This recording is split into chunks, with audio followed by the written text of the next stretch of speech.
One major goal that I had for 2025 that I wasn't quite sure how I was going to pull off was getting into my first retail location. But all of a sudden, during the same month, I found myself getting accepted into not one, but 2 stores. Here's what happened. If you're new here, my name is Amanda. I run a small business called Whimsy Pots, where I make whimsical ceramics. Sometime around June this year, I started to cold email some local places near me, places that I was very fond of and familiar with, places that have a similar vibe to me, to see if they had any spaces that I could rent out or even an opportunity to wholesale with their business. One of my goals was to get into at least one location where I could just try it out, see if it's something that fits with my business model, see if my things would do well in a store and not just selling in markets or online. So one of those options mentioned was wholesaling, and the other where you rent out a space is called consignment, and this is the difference between the two. If I wholesale my items at a shop, it's normally in a larger quantity and for a heavily discounted rate, which then they now own those products and they can resell it for something that I suggest price-wise or a price of their own choosing. Consignment is when you still own your products and you rent out the space or a table, or you pay a monthly fee or some combination of both of those. And whatever sells for that month, you normally give a percentage of sales as well to the store. Something like 10% is pretty average. So you would be paying for the rental space and most likely a percentage of sales. After I share my experience with these options, I'll let you know which one I prefer for myself and my business. So when I first started emailing places, I emailed about 12 or 13 small businesses near me. And after all of those, I received 3 emails back in the same week. I honestly was surprised to get that many. I wasn't really expecting to get any back at all. So if you go through this journey, don't get discouraged if no one emails you back.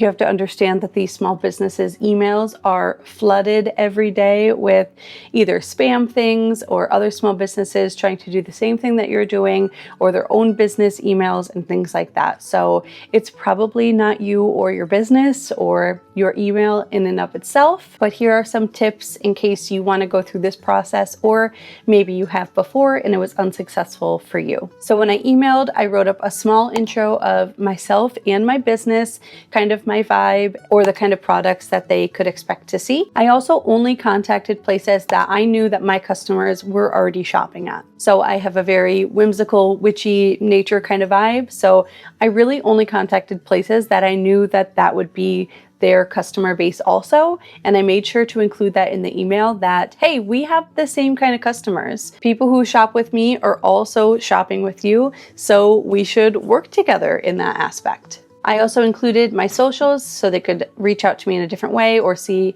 how I'm active online or see how many followers I have. I also included this image right here directly embedded into the email so they could see some examples of my best work that I had at the time. And then I sent it off and I hoped for the best. I definitely suggest pacing yourself when it comes to sending the emails and deciding who you might want to work with. I did not do that. It didn't end up badly, but I definitely hyper fixated for an entire night or maybe 2 nights to just email 12 or 13 places all at the same time instead of those few places over like a month period of time. I did it all in 24 hours for whatever reason, but I did it. I got 3 emails back. The first one I met with, this is my first experience meeting with another small business. I was worried about how I looked. I was worried about how I would be perceived. I was worried about, showing my products. I brought a small bin of like 5 or 6 things that I could show her so she could get an idea of in person, like what they might look like. And what I didn't realize in that moment was that she could also say, this would work in my store, this would not work in my store. Whereas I thought I was just kind of going to show her a range of things. But then I realized that I don't have to sell everything that I have in every single store. Something that I learned through this process so far is that each one of these places is going to have a different customer base and a different price range that their customers are going to want to spend. There's one shop where it would be really easy for someone to buy one of my $50 things. And then another store, they won't spend more than $20. And that's the case with this first store that I visited. She was a little concerned that my prices were too high, not that they weren't worth it, but that her customers just weren't the type of people who would spend more than $30 on something in a shop like this. That is not the reason I decided to not go with this store. However, I chose not to go with this first store that I met with because I did not like her vibe.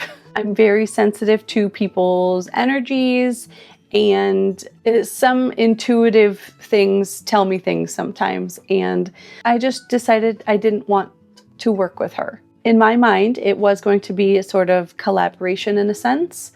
You know, we're both working towards getting people to come to the store through our socials, and we would have to work together to get each other paid and things like that. So she was a little condescending, and something was just off about her energy. I just didn't like it. The other thing was these meetings, all of them have only been like 10 or 15 minutes long in total. And she gave me all of her information as far as like how much she would charge.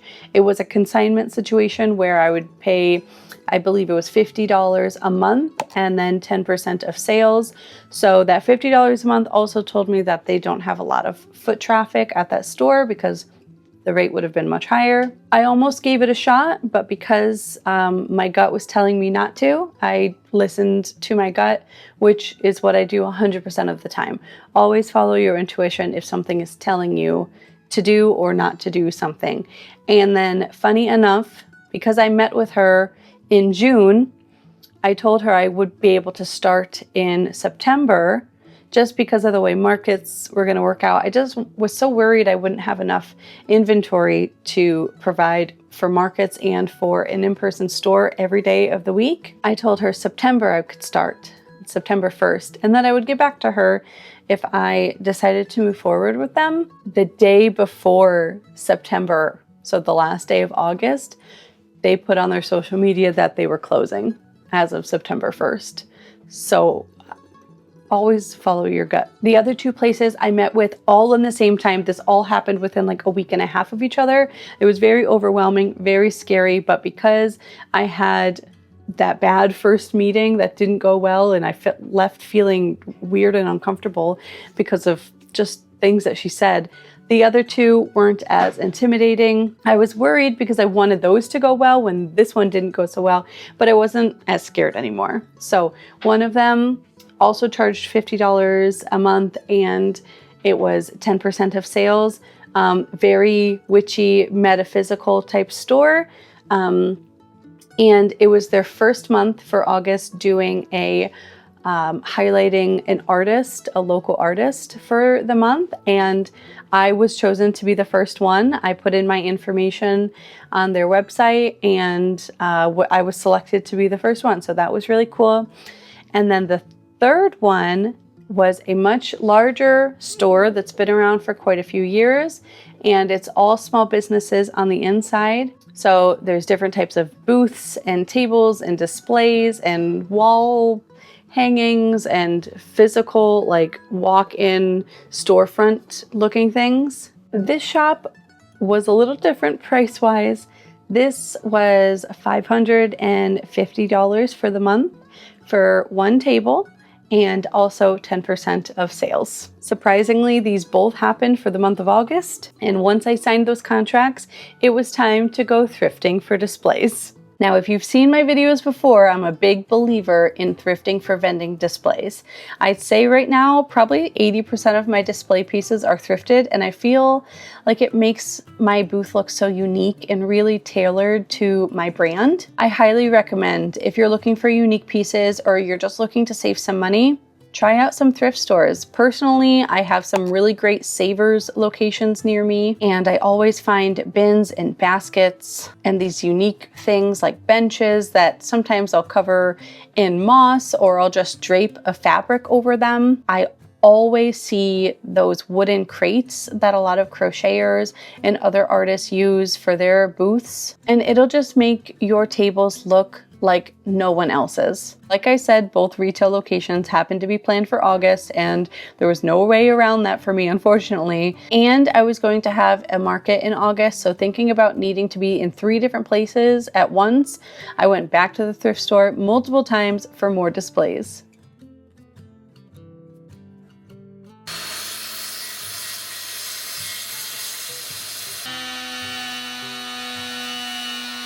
Good morning, everyone. Today is the day that we move into 2 different store locations. Both of these are for the month of August. Every day in August, I will have my own table with my items, and this is something I'm trying to branch into. It was one of my goals for 2025 is to get into at least one store, even if it was temporary, which these are.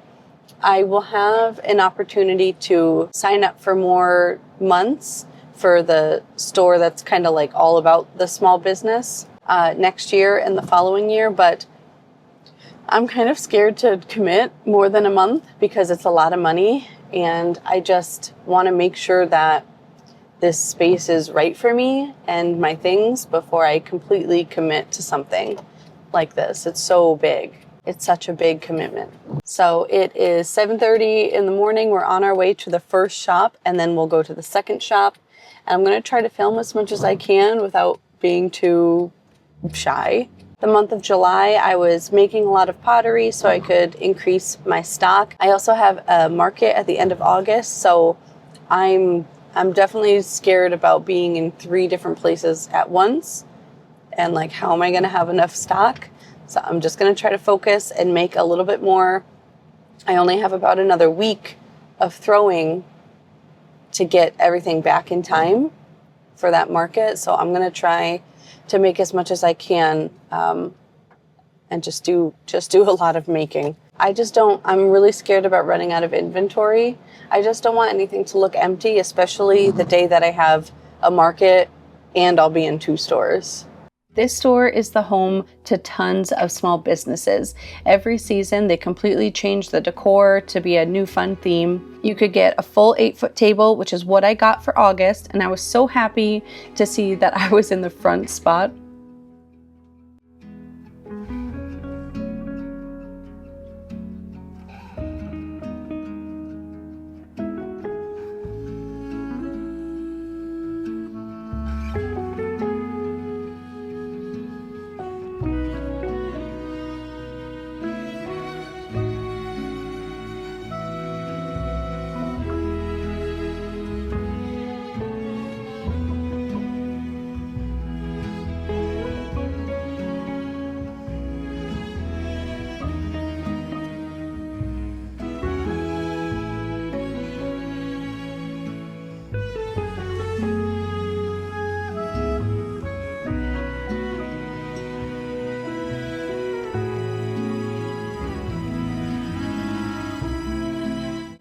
There's also a half table, entire storefronts that you could walk into. And since I've joined, they recently added new display carts and shelves. This is the store that cost over $500 plus 10% to be here. We're all set up in that first spot. It feels really weird just leaving everything there. You know, I've never left my things other than like at a market table with, you know, someone supervising while I used the bathroom or something. So that was kind of weird to just leave everything there. We're on our way to the next location. This is going to be much smaller. It's like a 4-foot 4x2 kind of table, so much smaller scale, and I don't know what kind of traffic they get actually. I think it's a very popular store in the area. At this place here, they have barcodes for each of the items, and I'm supposed to get, as long as I make a sale that day, I'm supposed to get a sales report every night by like 10 p.m. after they close. And she said, which was nice, I would be surprised if you didn't make a sale by the weekend. So if you don't get an email, let me know, because that won't be right. She said my table looked full and really, really nice. Nicely put together, so that was nice. I don't think it's a barcode situation at the next place. This is actually their first month doing this where they invite an artist in, so I don't expect it to be as like the scale like this is, where they, you know, they've been doing this for a long time. They know how to really make this work well. But they have a lot of people here, and this will only be just me in their space. So I have like price stickers with me that I can write the prices on everything if they don't have any barcode kind of system. So we'll see. Potentially I could make a sale today. Today's Friday. There was already like 2 people shopping in there, and they just opened 20 minutes ago. So I would finish just as they were opening the store. We were able to come a little bit early and set up before the store opened. So I don't know, fingers crossed. Let's go to the next place. The next store was this cutie little metaphysical shop that sold incense and crystals, and they have this brand new table for the local artists. This is the shop that cost $50 for the month and 10% of my sales.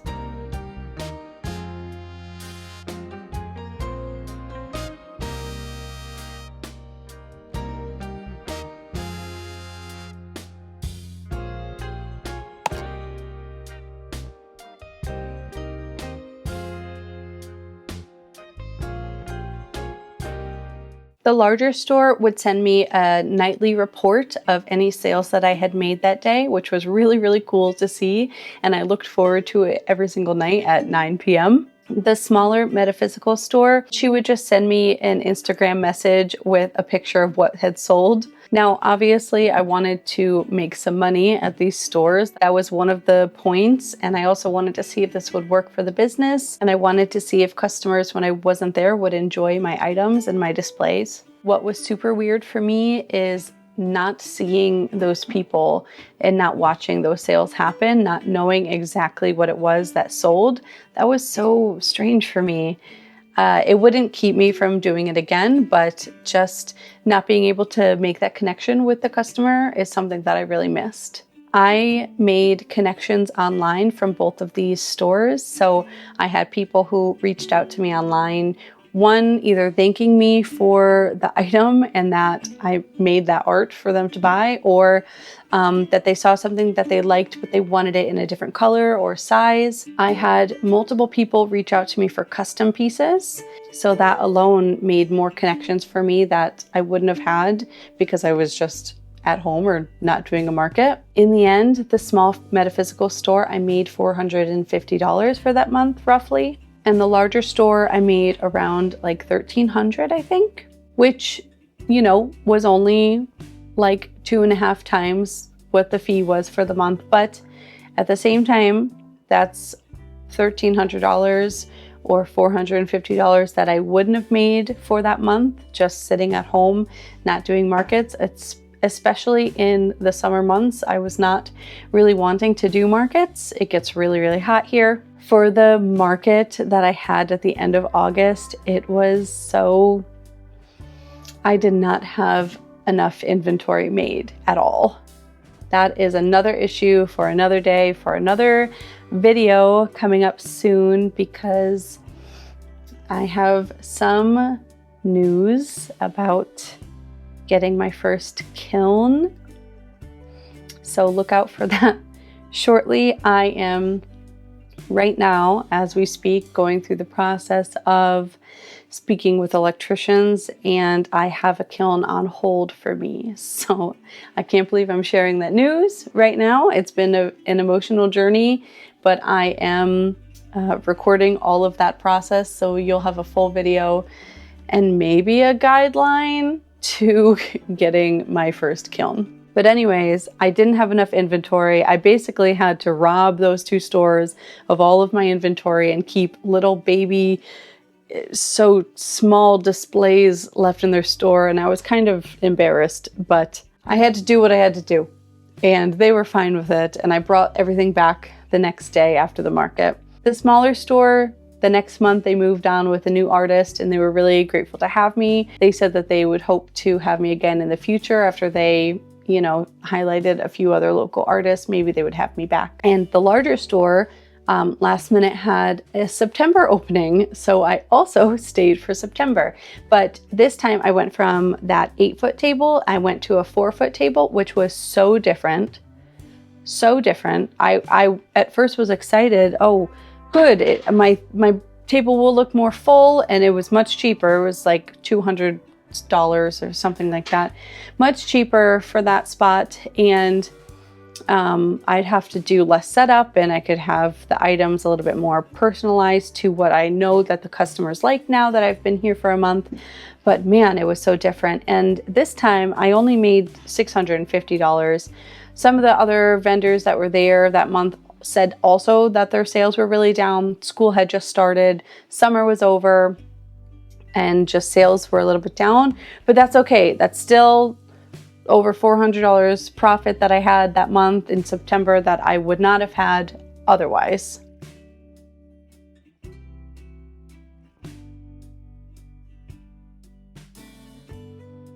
I had really good experiences with these two, both of these consignment, as I said. Towards the end of September, I had met with another small business near me that I really cherish and admire. I've taken workshops there. It's another kind of metaphysical shop, but it's much larger. They sell like $3,000 crystals. So I thought that the price range would be okay. And unfortunately, when I visited with them, I did not right away get an idea if it was consignment or wholesale. I should have been more forthcoming with my questions. But they did not share that information with me either. So, you know, we met and I was so excited and brought my things. And immediately she was like, "This is just too expensive for my store." And they had a theft issue, like ongoing all the time. So the only way that she worked with other small businesses is through wholesale. That way, if something got stolen, they didn't have to reimburse me. It just was their product that they had bought from me outright. But because wholesaling is so heavily discounted, I would have to sell, you know, my $30 mushy guys, my desk friends, for like $5 so she could sell them for $10. And there's absolutely not. So while I get that that business model works for them, it does not work for me. And maybe that's just ceramics.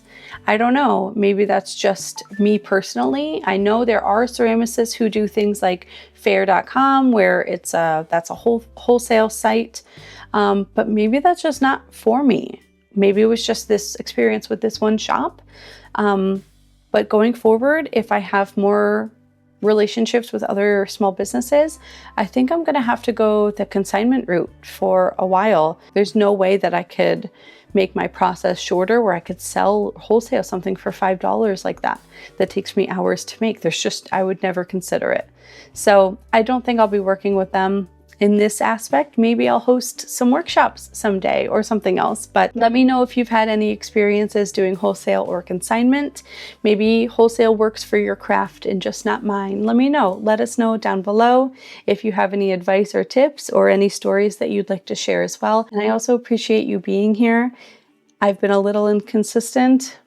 I need to find a better working schedule that works for myself and my family, for the business-wise and editing and filming and things like that. But I'm gonna get used to it. I'm gonna get used to it. I have so many videos coming. So many videos coming. So I appreciate you bearing that with me. And I look forward to the next one, which will be coming out soon. I'm gonna speak it into existence right now. Another video is coming out soon. Follow me online. I'm more active on my Instagram if you want to know what's going on, kind of live in the moment. Thank you so much for being here. Like and subscribe. I'll see you in the next one.